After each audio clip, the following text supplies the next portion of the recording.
Hata hivyo, mkosa hutafuta. Kilimo cha mahindi kimekuwa ada katika kaunti hii, huku wakulima wengi wakitegemea zao hilo kwa muda mrefu kama njia mojawapo ya kujistiri kiuchumi.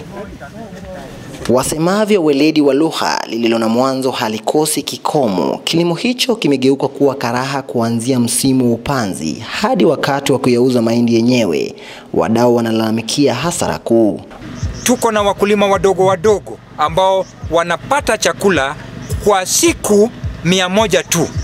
Baadaye siku 265 hawana chakula. Kwa sababu gani?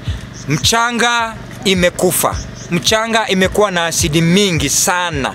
Na pia wakulima wanalima chakula moja tu, mimea moja tu, ambayo ni mahindi.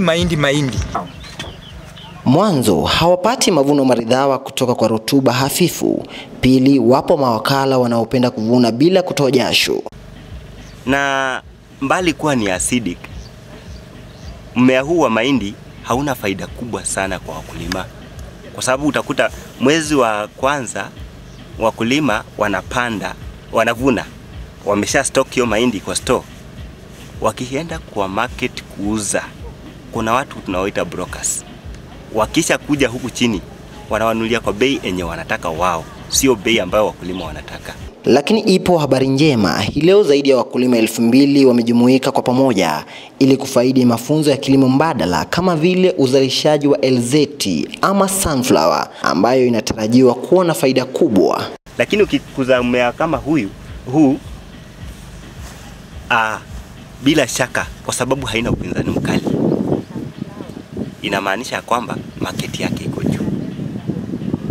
Na mbali na hiyo, iwapo wakulima wengi watakumbatia kilimo hiki cha mmea huu, inamaanisha kwamba hata kuna uwezekano ya factory kujengwa katika eneo hili la kufanya nini? Kutengeneza mafuta.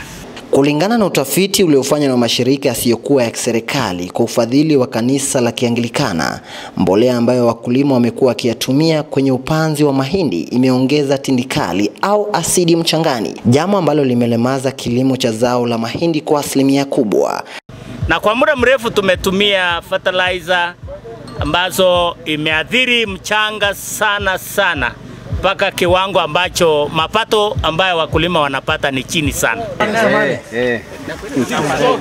George Njoroge, K24, Biashara.